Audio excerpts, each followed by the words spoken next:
De la température? Ah oui, de la température, beaucoup de température parfois. Le matin ou le soir? Oh, un peu le matin et beaucoup le soir, vraiment beaucoup. C'est préoccupant. C'est grave, docteur. Grave non, je n'ai pas dit que c'était grave, mais selon moi, c'est préoccupant. Mais que faire, docteur? Vous n'imaginez pas à quel point je suis soucieuse. Ne vous inquiétez pas, tout cela va s'arranger très bien. Oh, docteur, si vous saviez. Bon, et le sommeil? Coup-ci, coup-ça, on ne peut pas dire que ce soit un sommeil très reposant. Fragmenté? Très fragmenté. Agité? Beaucoup trop. Avec des rêves forts? Des cauchemars, je dirais. Qu'est-ce qui vous fait dire qu'il s'agit de cauchemars? Les jappements. Les cauchemars sont traversés par des jappements.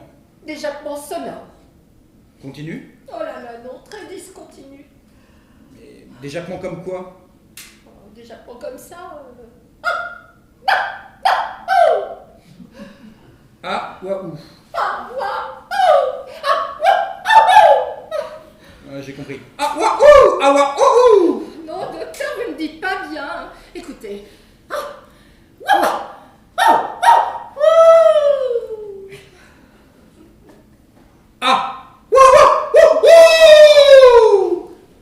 Exactement, vous saisissez la nuance.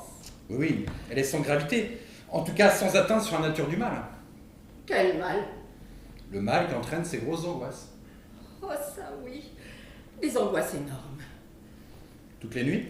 Oh, les journées aussi. Le matin ou le soir? Matin et soir. Et l'appétit, comment ça va? Déroutant. Irrégulier? Très irrégulier. Énormément d'appétit un jour et plus rien le lendemain. Et tout ça sans raison. Et les selles? Normal. Régulières? Quand il faut. Abondantes? Très. Oh, et d'une consistance. Ah, comment dire? Faciles à ramasser? Oh, bah, pas vraiment. Enfin, vous pourriez quand même lui apprendre le caniveau. Bon, socialement parlant, des conflits? Il ne parle pas. Ça, c'est assez naturel, madame. Naturel. Mais je veux dire même plus que c'est naturel, je dirais que c'est courant. Mais moi je lui parle. Et il me répond à peine. Il aboie, docteur. Mais il n'y a que dans les dessins animés que les chiens parlent, madame. Oh, vous essayez encore de m'humilier. Tous les chiens aboient, madame. Oui, mais mon petit Pouty. En plus, il parle. Ça serait un phénomène. Oh, Pouty est un phénomène. Bon. Il pourrait parler, là, maintenant?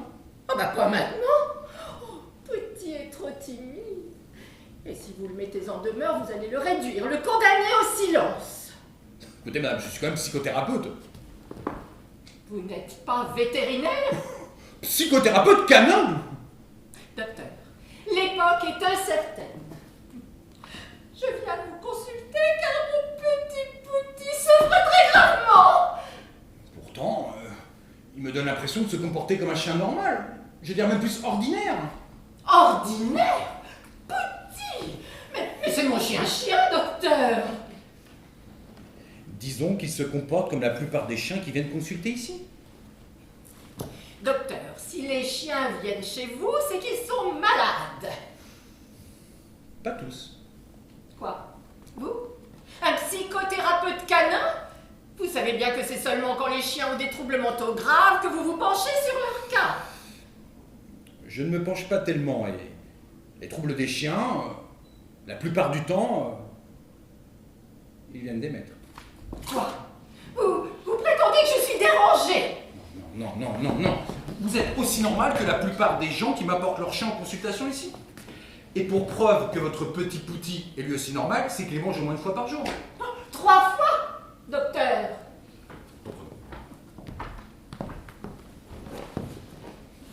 Souvent j'ai très faim. Seulement moi je dois suivre un régime. Alors, je fais manger Pouty.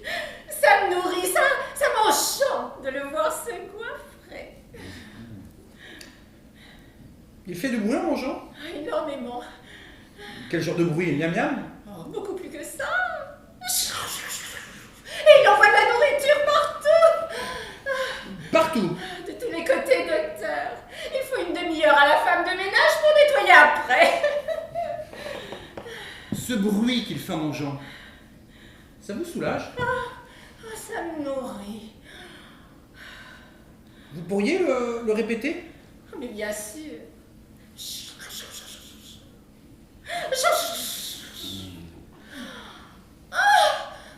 me sens mieux. Oui, j'ai compris. Et il fait ce bruit tout le temps qu'il mange sa pâtée? Je lui donne beaucoup à manger pour l'entendre plus longtemps. Oui, mais vous ne ménagez qu'à sa santé. Hein. Vous voyez bien que vous ne m'aidez pas. Si vous saviez comme je souffre. Oui, mais je ne suis que vétérinaire.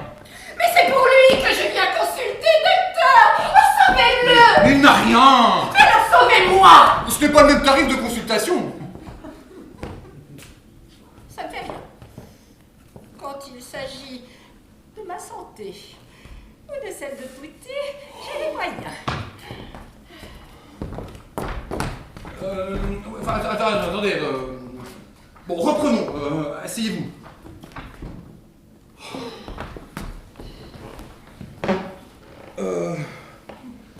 Bon. Commençons par le commencement. Dans quelles circonstances votre petit Pouty est arrivé chez vous? C'est mon mari qui me l'a offert. Il aime les chiens? Non, moi non plus. Pourquoi vous a-t-il offert un chien alors? Je lui avais dit que ça me ferait plaisir. Il vous l'a apporté aussitôt? Le soir même. Qu'est-ce que vous avez fait? Oh, docteur, ne soyez pas indiscret. Dois-je comprendre que vous avez eu des relations sexuelles le soir même de l'arrivée de Pouty dans votre intérieur? Avec Pouty? Non. Avec votre mari? Ah. Si ça a été le cas, je m'en souviens à peine. Il y a tellement longtemps? Non, mais mon mari est mort. Ah, je suis désolé. Oh, il n'y a vraiment pas de quoi. Tout cela était dans l'ordre des choses. Votre mari est décédé longtemps après que votre petit Pouty soit arrivé chez vous? Très peu après. Et le soir, votre mari vous a offert Pouty. Vous souvenez-vous de ce qui s'est passé dans les détails? Il ne s'est rien passé. Rien? Non. Mon mari avait apporté dans un petit sac en papier de quoi faire la pâtée de Pouty. Il l'a fait tiédir, il l'a posé au milieu du salon et mon petit Pouty s'est régalé aussitôt. C'est une bonne pâtée? Celle que je fais préparer tous les jours. 3 fois par jour? Oui, Pouty a beaucoup forci depuis la mort de mon mari. Y voyez-vous des raisons affectives? Oh bien sûr, Pouty adorait mon mari. Il m'a fait une grosse boulimie quand je suis devenue veuve. Le chagrin? Pas d'ânerie, docteur, s'il vous plaît. Mon mari nourrissait lui-même ce chien, par conséquent, le chien l'adorait. Et alors? Et alors, je n'ai pas supporté. Qu'avez-vous fait? Comprenez-moi, docteur. Mon mari était un tyran. Il ne m'avait offert Pouty que pour me le reprendre. Tandis que mon petit Pouty regardait en ma compagnie mon émission favorite. Eh bien, lui, mon tyran de mari, un soir, il est allé dans la cuisine préparer une pâtée empoisonnée. Empoisonné? Parfaitement empoisonnée à l'arsenic. Mais comment savez-vous tout ça? L'intuition d'une mère, docteur. Aussi, je n'ai fait ni une ni deux. J'ai servi à mon mari la pâtée homicide préparée par cet assassin. Mais comment ça? Dans un potage, j'ai rajouté de l'eau et j'ai laissé mijoter. J'ai très bien joué, vous ne trouvez pas? Vous me racontez ça par plaisanterie. Mais pas du tout. Nous avions une concession au cimetière de Lausanne qui attendait mon mari depuis déjà un certain temps. Et comment vous sentez-vous depuis que vous êtes veuve? Infiniment bien. Eh oui. Votre petit Pouty a remplacé votre mari. Oh, docteur! Oh, pas de cochonnerie! Oh, pas de vent Pouty! Je veux dire, il a dans votre cœur, Laissez mon cœur. dans votre affection. C'est Pouty qui est malade, pas moi. Pourtant, il a l'air d'être en très grande forme. Docteur, ça va finir par aller très mal. Pouty n'est pas bien et vous êtes en train de me contredire. Vous contredire, non. Je pense plutôt que... Oh, mon mari aussi y pensait tout le temps. Oui, mais souvent, les maris... Eh bien... Vous avez vu comment ça a fini?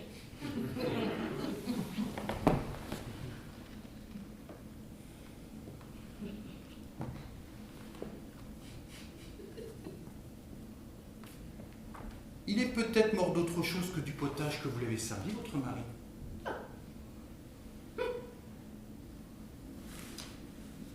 Savez-vous que j'ai 600 000 francs? Les émoluments n'iront pas jusque-là, mais c'est très bon d'avoir des économies. Pas 600 000 francs d'économie, 600 000 francs de revenus. À l'annuel? Mensuel. Ah bah c'est coquin. Plus les fonds de pension de mon mari, environ le double. Ah bah c'est plus que coquet, c'est confortable. Docteur, Oui. voulez-vous examiner Pouty? Oh oui. Bien sûr.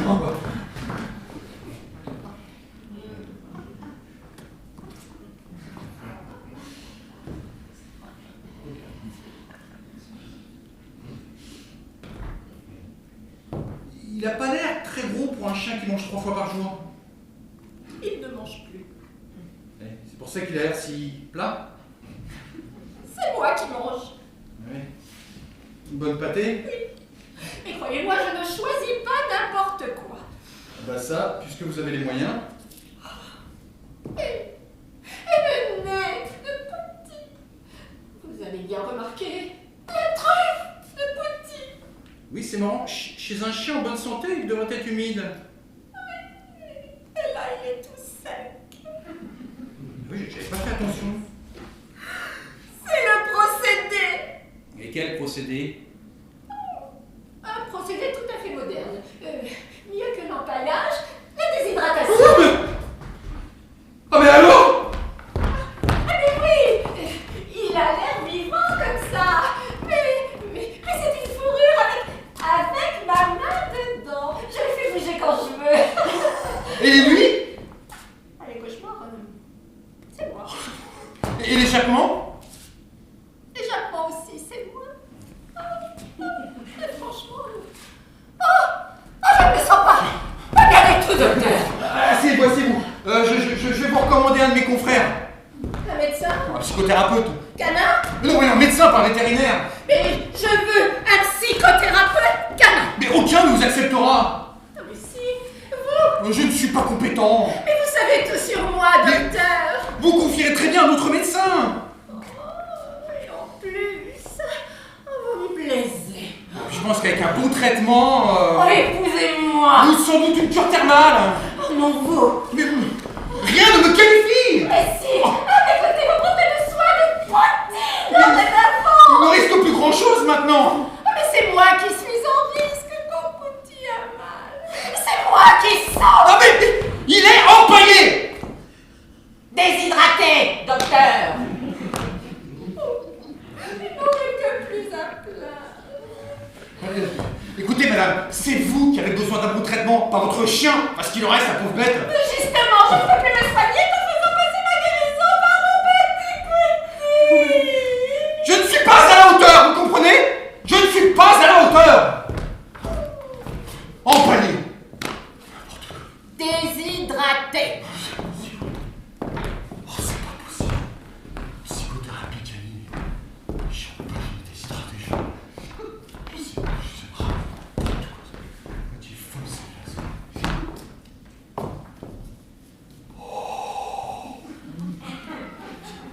600 000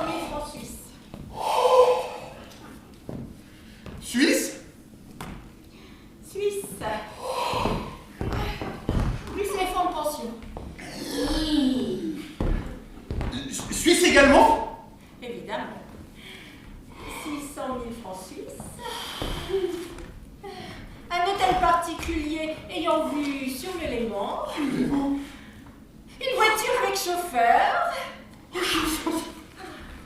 Un cabinet de médecine vétérinaire entièrement équipé pour la psychothérapie des animaux de compagnie. Avec divers articles signés par des professeurs éminents dans des revues spécialisées pour vous créer une clientèle. Et tout ça pour Poutine. Oui.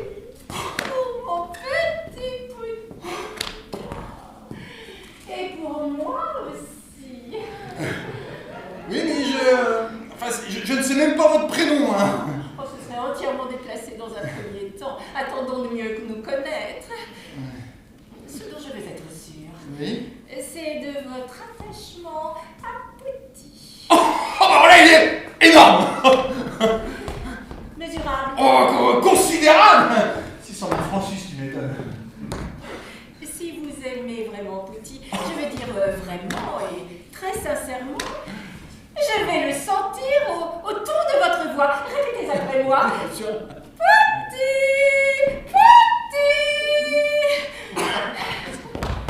Pouti! Pouti. Pas assez sincère. Pouti. Ouais. Vous débuterez à 400 000 francs. Oh, Pouti. C'est mieux. Pouti. Assez. Vous allez vous fatiguer. Pouti. Nous devrons fixer la date de nos noces très prochainement. Pouti. Devant le maire, vous devrez dire... Pouti. Vous devrez dire oui et cesser de vous comporter en chien. Tout compris. Pouti. Et pour tout le monde, mon mari est décédé de mort naturelle. Et mon petit Pouti est encore en vie. Tout ce que vous voudrez. Tout. Tout. Pouti. Ah, Pouti. Pouti.